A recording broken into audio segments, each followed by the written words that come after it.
오늘은 2025년의 추수감사절입니다. 이 절기의 키워드, 그러면 추수와 감사, 이 두 단어를 또 떠올리게 됩니다. 한 해 동안 하나님께서 주신 소산들을 세어보며 또 하나님께서 베풀어 주신 은혜들을 생각할 때 우리는 감사하지 않을 수 없죠. 오늘 본문 시편 103편은 다윗이 지은 시입니다. 이 시가 꼭 추수기, 수확기를 배경으로 한다 이렇게 말하기는 어렵습니다. 어떤 이들은 그렇다고 하고 어떤 이들은 그렇지 않다라고도 이야기를 합니다. 그러나 우리가 오늘 추수감사절을 맞아서 한 해를 돌아보듯이 인생을 살다 보면 지나온 날들을 되돌아보고 한 번쯤 삶을 정리할 시간들을 갖게 되곤 합니다. 이 시간에는 시편 103편의 기자인 다윗의 권면에 귀를 기울여 보도록 하겠습니다. 오늘 본문은 1절부터 5절까지인데요. 이를 두 부분으로 나누어 보겠습니다. 1절에서 2절이 한 부분이고 그리고 3절에서 5절까지가 두 번째 부분이 되겠습니다. 자, 첫 부분을 먼저 보시죠. 1절과 2절의 말씀. 여기는 어떤 내용이냐면 자기 영혼을 향해서 송축을 촉구하는 내용입니다. 하나님 송축하라 이렇게 촉구하는 내용이 여기에 담겨 있습니다. 내 영혼아 여호와를 송축하라. 내 속에 있는 것들아 다 그의 거룩한 이름을 송축하라. 다윗은 1절과 2절에서 세 번이나 하나님을 송축하라 이렇게 권면하고 있습니다. 권면의 대상은 바로 자기 자신이죠. 물론 이 시는 뒤로 갈수록 점차 그 범위가 확장이 됩니다. 처음에는 자기 자신을 향해서 송축하라 이야기를 하지만 뒷부분인 20절 이하에 보면요. 어떤 말씀이 있습니까? 여호와의 천사들이여 여호와를 송축하라. 이런 말씀도 있고요. 모든 천군이여 여호와를 송축하라. 이런 말씀도 있고 여호와의 지으심을 받고 그가 다스리시는 모든 곳에 있는 너희여 여호와를 송축하라. 이렇게도 말씀을 합니다. 그러나 구조상으로 보면 1절도 그렇고 끝절인 22절의 마지막 구절도 내 영혼아 여호와를 송축하라 이렇게 되어 있음을 우리가 확인해 볼 수 있습니다. 사랑하는 성도 여러분, 우리의 삶이 이 고백으로 시작해서 이 고백으로 끝나는 인생이 되면 좋겠습니다. 여기 송축하다라고 번역된 히브리어 원어는 바라크라는 단어입니다. 이 바라크는 일반적으로 축복하다 이렇게 뜻을 갖고 있는데요. 그런데 하나님을 향해서 복을 빌어드릴 수는 없지 않겠습니까? 하나님을 향해 사용될 때는 그것이 다른 의미로 사용이 되는데 찬양하다 이런 의미도 있고요. 그리고 경배하다 이런 뜻도 있고요. 감사하다라는 의미도 거기에 담겨 있습니다. 특별히 이것은 좀 강도가 센 거예요. 예를 들어 무릎을 꿇고 몸과 마음을 다해 기쁨과 감사를 하나님께 표현할 때 쓰는 단어가 바라크다 이렇게 기억을 하시면 좋겠습니다. 그런데 시인 다윗은 자기 자신을 향해 이렇게 부릅니다. 내 영혼아, 내 영혼아. 자기 내면, 자기 마음을 향해서 이렇게 얘기를 하는 겁니다. 내 속에 있는 것들아. 이건 무엇이겠습니까? 내 속에 있는 온갖 장기들을 통해 얘기하는 겁니다. 예컨대 내 안에 있는 간장아, 내 안에 있는 심장아, 내 안에 있는 비장아, 내 안에 있는 폐야, 내 안에 있는 신장아, 내 안에 있는 대장아, 내 안에 있는 소장아, 내 안에 있는 위야, 내 안에 있는 담낭아, 내 안에 있는 방광아. 온갖 장기들을 다 동원하는 것입니다. 온 몸, 온 마음, 전 인격을 총동원해서 하나님을 찬양하고 경배하고 감사하라. 이렇게 자기 자신을 향해서 권면하고 있는 내용이 바로 1절이죠. 우리도 다윗처럼 이렇게 하나님을 찬양하고 경배하고 감사할 수 있기를 바랍니다. 2절에 보면 뒷부분에 그의 모든 은택을 잊지 말지어다 이런 말씀이 나옵니다. 하나님을 송축하라고 고면한 시인이 그의 모든 은택을 잊지 말지어다 자신에게 역시 명령을 하고 있어요.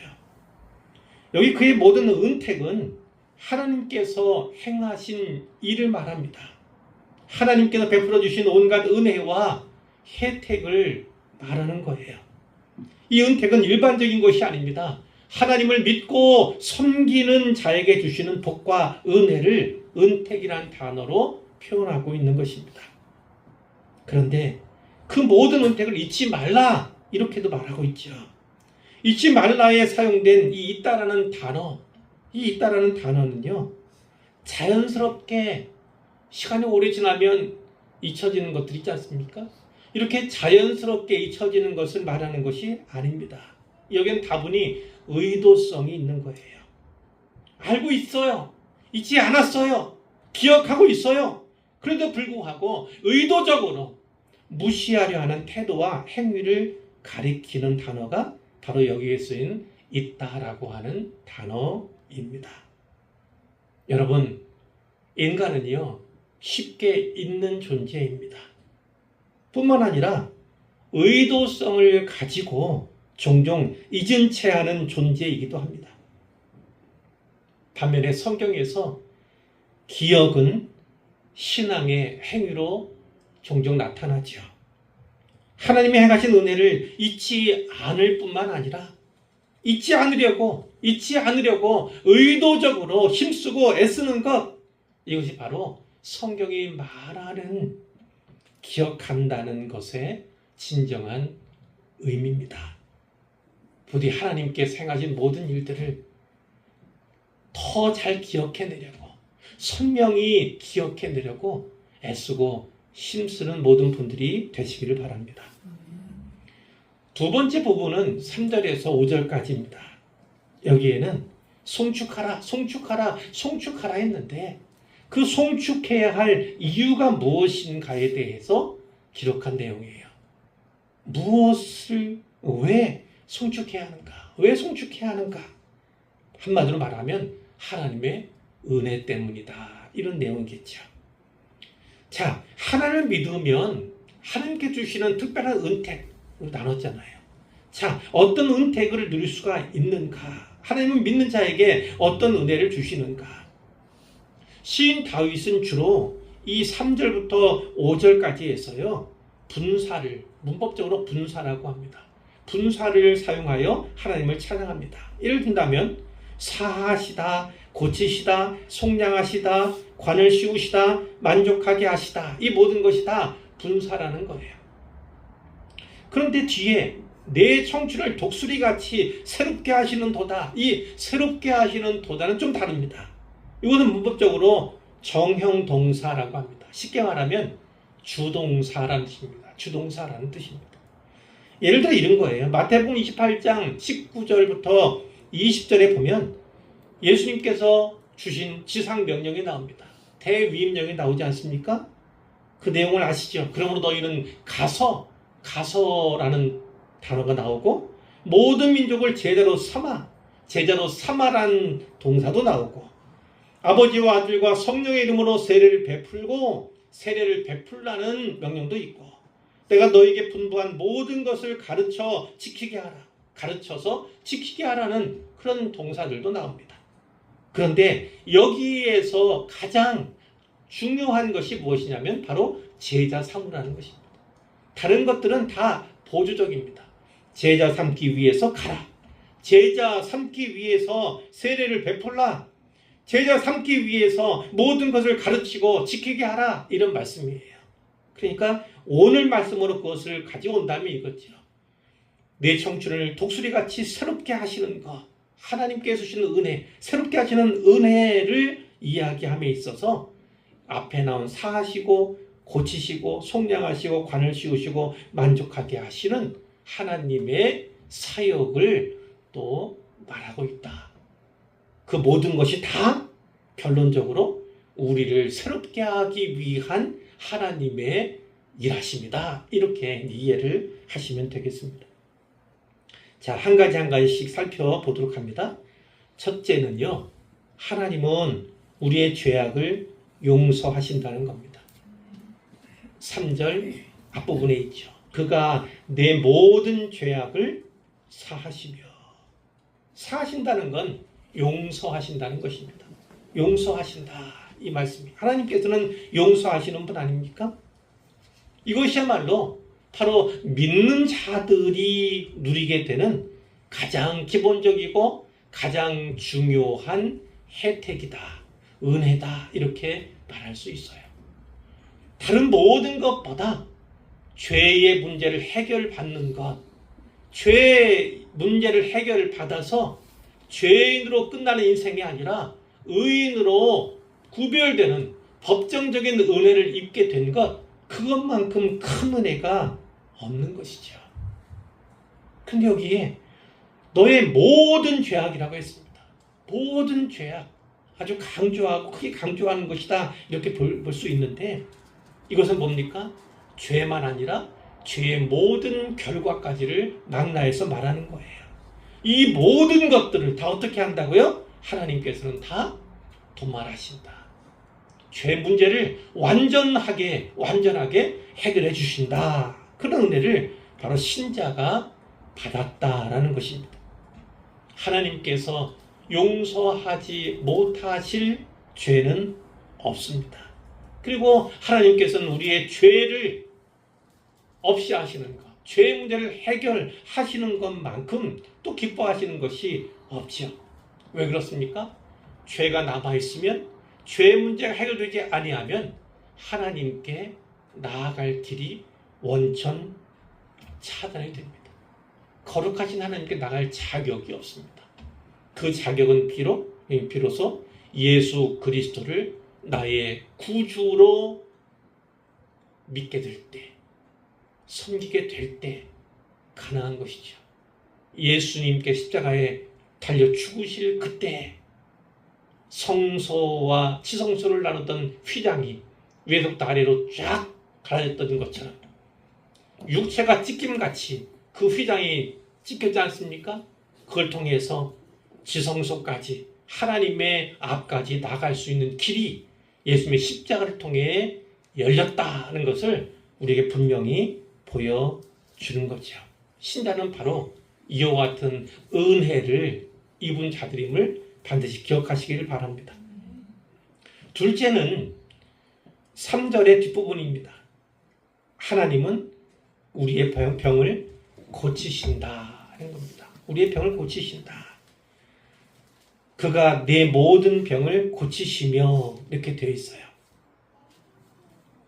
자, 앞에 죄의 문제는 영혼을 고쳐주신다, 이렇게 받을 수가 있고, 여기에 있는 말씀은 진짜 우리가 말하는 병, 질병이다, 이렇게 생각을 하시는 것이 좋을 듯 합니다. 자, 예수님께서 이 땅에 오셔서 하실 사역에 대해서 이사야 선지자가 예언한 내용이 있죠. 이사야 53장 4절과 5절에 보면 그 말씀 있지 않습니까? 그는 실로 우리의 질고를 지고 우리의 슬픔을 당하였거늘.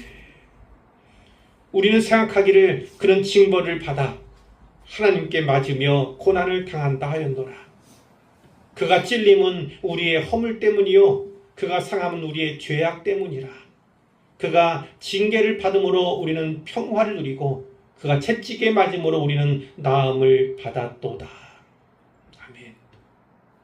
바로 그가 채찍을 맞음으로 우리는 나음을 받았도다.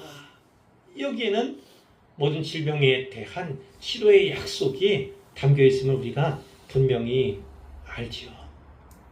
영혼의 구원을 받는 것도 중요하죠. 매우 중요한 것입니다. 그러나 살면서 우리는 온갖 질병에 노출될 때가 많이 있죠. 그럴 때 하나님께서는 고쳐주시고 치료하시고 회복시켜 주신다. 우리는 경험적으로 그렇게 고백할 수 있습니다. 그리고 앞으로도 그렇게 해주실 것을 또한 믿습니다. 자, 세 번째, 4절 앞부분의 내용에 보면 하나님은 생명을 위협하는 위기에서 우리를 구원해 주신다. 구속해 주신다. 이런 내용이 있습니다. 내 생명을 파멸해서 속량하시고자. 자, 파멸, 멸망해서. 생명이 멸망한다는 건 무엇입니까? 지옥과 인생 아니겠습니까? 하나님과 영원히 떨어져 살게 되는 그러한 상태를 말하는 것이 아니겠습니까? 그런데 생명을 속량하신다라고 말씀해 주셨어요. 이 속량한다는 건 우리가 잘 알다시피 구속, 물론 잡혀가서 뭐 그런 것을 구속이라고도 하지만 한자가 전혀 다릅니다. 구속이라는 단어를 쓰고 또 대속이라는 단어를 쓰기도 하죠. 그럼 어떤 것입니까? 이 속량이라고 하는 것은 값을 치르고 내 것이 되게 한 후에 그것을 해방시키는 것을 말합니다. 예를 들어서 이제 과거에 뭐 세계 속에 보면 노예제도가 있었지 않습니까? 우리나라에도 종들이 있지 않습니까? 노예와 같은 종들도 있었죠. 그런데 어떻게 합니까? 주인이 그들을 사고 팔기도 했습니다. 근데 어떤 노예 시장이라 할까? 그런데 가서 노예가 있는데 이 돈 있는 주인이 그를 산 겁니다. 돈을 주고 산 거예요. 그래서 그 소유를 내 소유로 만들었습니다. 내가 돈 주고 샀으니까 이 노예는 내 것이 된 것입니다. 그런데 내 것이지만 여는 노예처럼 부리는 것이 아니라 이 사람에게 자유를, 해방을 선물해 주는 것. 이것이 바로 속량에 담긴 의미예요. 그러니까 예수님께서 우리의 죄를 대신하시기 위해 십자가를 지셨는데 그 십자가를 지신 이유는 무엇입니까? 우리의 죄의 값을 대신 치르기 위해서다라는 것이 성경의 증언이십니다. 그래서 그분은 우리는 구속주 이렇게도 이야기를 하고 대속자 이렇게도 이야기를 하는 것이죠. 우리는 바로 구속받고 대속의 은혜를 입은 자들임을 분명히 기억하시기를 바랍니다. 넷째는 4절의 뒷부분입니다. 거기 보면 하나님은 구원한 우리를 존귀케 하신다 이런 내용입니다. 우리를 존귀케 하신다. 인자와 긍휼로 관을 씌우시며, 여기 인자로 번역된 단어는 종종 사랑으로 번역되기도 하는 헤세드라는 단어입니다. 헤세드, 그 헤세드와 긍휼로 관을 씌우신다. 관을 씌워주는 건 뭡니까? 무슨 관을 씌운다. 우리가 장차 하늘나라에 가서 주님 앞에서 면류관을 받기를 기대하지 않습니까? 그와 같이 관을 씌운다라고 하는 것은 우리를 존귀케 하고 높인다 이렇게 볼 수가 있는 거예요. 자, 우리는 예수 믿으며 어떤 일들이 벌어집니까? 아담의 원죄로 말미암아 파괴되었던 그 하나님의 형상이 회복됩니다. 물론 점차 회복되는 과정을 거치겠고 성숙하고 성장하는 믿음의 분량만큼 그 회복의 양도 증가하겠지만, 그러나 예수를 믿는 그 순간 바로 하나님의 형상이 회복될 것이라고 하는 기대는 분명히 우리에게 주어져 있는 것이죠. 자, 우리가 또 시편 23편 다윗의 시를 기억할 수 있습니다. 여호와는 나의 목자시니 내게 부족함이 없으리로다. 이렇게 시작하는 그 시편에 5절에 보면 그 말씀이 있잖아요. 주께서 내 원수의 목전에서 내게 상을 차려주시고 기름을 내 머리에 부으셨으니 내 잔이 넘치나이다. 이렇게 다윗이 고백했어요. 원수 얘기 나옵니다. 목가적인 풍경만이 아니라 바로 전쟁 상황일 수 있어요. 위급한 상황일 수 있습니다. 원수의 목전에 그가 있기 때문에 그렇죠. 그런데 그 원수의 목전에서 하나님이 어떻게 해주신다고요? 다윗에게, 자기에게 상을 차려주신다는 것입니다. 이 상은 받는 상장을 말하는 것이 아닙니다. 이 상은 밥상을 말하는 것입니다. 이 상은 바로 식탁을 배설해 주신다. 잔치상을 차려주신다는 것입니다. 누가 보는 데서요? 바로 원수가 보고 있는, 잡아서 죽이려고 하는 그 원수가 보는 바로 그 목전에서 하나님께서는 상을 차려주신다. 진수성찬을 배설하여 그것을 먹게 하신다라고 다윗이 고백한 것입니다. 자, 어떤 것입니까? 하나님은 어떤 위경 가운데서도 이렇게 우리를 살필 뿐만 아니라 우리를 높여주시는 겁니다. 원수의 앞에서도 우리를 높여주시는 분이 바로 하나님이시다. 그분의 인자 헤세드와 긍휼로 불쌍히 여기시는 그 마음으로 우리에게 관을 씌워주시고 우리를 높여주시고 우리를 존귀케 하시는 분이 우리 하나님이심을 분명히 기억하시길 바랍니다. 그러니까 어떤 위경이 있고 어떤 고난이 있고 어떤 어려움이 있더라도 하나님의 인자가 끝 없기 때문에, 하나님의 긍휼 불쌍히 여기시는 그 마음이 끝이 없기 때문에 우리는 언제나 존귀케 될 것이다. 비록 사탄, 마귀 앞에서라도 우리는 존귀함을 잃지 않게 될 것이다. 분명히 기억하면 좋겠습니다. 자, 다섯 번째는 5절의 앞부분에 있습니다. 하나님은 좋은 것으로 우리의 소원을 만족시켜 주신다는 거죠. 좋은 것으로 내 소원을 만족하게 하사, 이렇게 되어 있습니다. 자, 하나님은 고백할 수 있어요. 가장 좋은 것만 주시는 하나님이심을 기억하시기를 바랍니다. 좋은 것은 선한 것, 이렇게도 번역할 수 있는 겁니다. 영적인 것, 육적인 모든 것 다 어떤 것도 가장 좋고 가장 선한 것을 주시는 분이 우리 하나님이심을 믿으시기를 바랍니다. 마태복음 7장 11절에도 그런 말씀이 있지 않습니까? 예수님 말씀이 있지 않습니까? 너희가 악한 자라도 좋은 것으로 자식에게 줄 줄 알거든. 그럼 아비 얘기입니다. 아비가 악한 자예요. 악한 놈이에요. 그런데도 불구하고 자기 자식에게는 좋은 것으로 준다는 것입니다. 이어지는 말씀이 어떻게 되어 있죠? 하물며 하늘에 계신 너희 아버지께서, 우리는 하나님의 자녀 아닙니까? 하나님의 아들, 딸들 아닙니까? 하나님이 우리 아버지 아니십니까? 그 하늘에 계신 너희 아버지께서 구하는 자에게 좋은 것으로 주시지 않겠느냐? 이렇게 말씀하고 있어요. 악한 자가 자식에게 하는 것처럼 하늘에 계신 너희 아버지, 우리 아버지가 구하는 자에게 무엇을요? 좋은 것을 주신다. 악한 자가 주는 것, 사람이 아비가 주는 것과 하늘에 계신 우리 아버지가 주시는 것이 어찌 같겠느냐? 가장 좋은 것만을 주시는 아버지가 바로 우리 하나님이다. 이렇게 말씀하고 있는 것입니다. 이 상에서 이 5가지 분사를 중심으로 말씀을 드렸어요. 하나님께서 베풀어 주시는 은택에 대해서 살펴보았습니다. 6번째로 볼 것은 바로 그 결과입니다.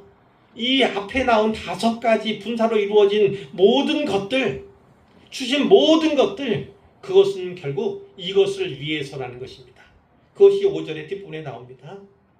하나님은 우리의 청춘을 새롭게 하시는 분이다. 우리의 삶을, 우리 인생을 새롭게 하시는 분이다. 이렇게 말씀하고 있어요. 내 청춘을 독수리같이 새롭게 하시는 도다. 이런 말씀이죠. 여기 왜 독수리? 독수리 하면 창공을 날고 가르는, 그죠? 거대한 날개도 생각할 수 있고, 용맹함, 웅대함, 여러 가지 연상되지 않습니까? 자, 독수리는요, 오래 삽니다. 뿐만 아니라 주기적으로 깃털을 갈아요. 그래서 새로워지고 또 새로워집니다. 이것을 다윗이 알기 때문에 이제 독수리를 여기에 끌어서 이제 표현을 한 것이죠. 계속 갱신하는 것, 회복하는 것, 재생하는 것, 이 모든 또 의미들을 담아서 독수리에 그것을 이제 모아두었다 이렇게 볼 수가 있는 것이죠. 고린도후서 4장 16절에 이런 말씀이 있습니다. 그러므로 우리가 낙심하지 아니하노니 우리의 겉사람은 낡아지나. 제가 기도할 때도 그렇지만 우리 겉사람은요, 육체는 낡아질 수밖에 없습니다. 늙어갈 수밖에 없어요. 후패해져갈 수밖에 없습니다. 고장날 수밖에 없어요. 그러나 우리의 속사람은, 우리 육체 가운데 있는 우리의 영혼은 날로 새로워진다. 이런 고백이 여기 있지 않습니까? 이사야 40장 29절 이하에도 그런 말씀이 있습니다. 피곤한 자에게는 능력을 주시며 무능한 자에게는 힘을 더하신다. 누가요? 하나님께서 그러십니다. 소년이라도 피곤하고 곤비하며 장정이라도 넘어지며 쓰러지는, 그게 일상적인 인생의 모습인 거예요. 그러나 오직 여호와를 앙마하는 자는 새 힘을 얻으리니 독수리가 날개치며 올라감 같을 것이요. 이렇게 말씀을 하고 있습니다. 하나님이 여호와를 앙망한다는 게 무엇입니까? 앙망한다는 것이 무엇입니까? 우러러 바라다, 이런 뜻입니다. 우러러 바라다. 그럼 다른 말로 희망, 그리고 성경적인 말로 소망한다, 이렇게도 볼 수가 있습니다. 여호와를 앙망하는 자, 여호와를 소망하고 원하는 자, 바라는 자, 그에게는 하나님이 어떻다고요? 늘 새 힘을 주신다라고 해요. 그 비유가 바로 독수리입니다. 독수리가 날개치며 올라감 같을 것이다, 이렇게 말씀하는 것이 성경에 나와 있습니다. 역시 그렇습니다. 하나님께서는 우리를 새롭게 하시는 분이심을 분명히 기억하시기를 바랍니다. 육체가 연약합니까? 곤고합니까? 질병으로 말미암아서 혹은 사건이나 사고로 말미암아서 연약합니까? 하나님을 기대하시기를 바랍니다. 하나님의 기적을 바라시길 바랍니다. 하나님께서 일하시면, 하나님께서 행하시면 모든 것이 가능합니다.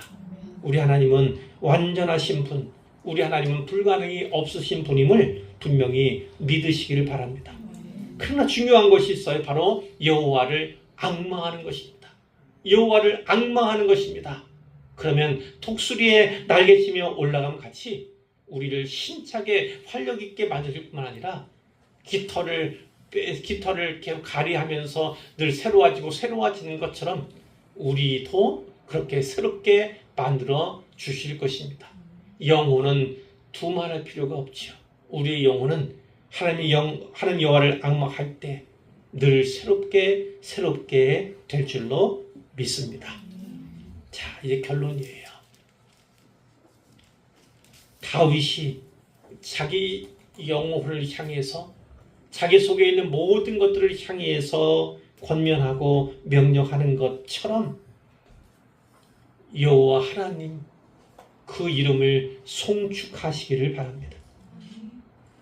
그리고 하나님께서 우리에게 하늘 베풀어 주신 모든 은택을 잊지 마시고 항상 기억하시기를 바랍니다. 그분이 올해 어떤 일을 해주셨습니까? 어떤 분에게는 올해 모든 죄악을 사해 주시는, 용서해 주시는 은혜를 주신 줄로 믿습니다. 어떤 자에게는 모든 질병을 고쳐주시는 역사도 보여주신 줄로 믿습니다. 그리고 어떤 사람은 속량하시고 어떤 사람은 관을 씌우셔서 존귀케 해주셨고 좋은 것으로 소원을 만족하게 해주신 줄도 믿습니다. 그러나 모든 것들이 다 우리를 새롭게 하시려는 하나님의 목적이 있었음도 기억하시기를 바랍니다. 은혜를 기억하는 사람은 다시 일어설 수 있습니다. 은혜를 기억하는 사람은, 잊지 않는 사람은 다시 일어설 수 있습니다. 우리 안에서 행하시는 하나님으로 말미암아 새롭게 힘을 얻게 될 줄로 믿습니다.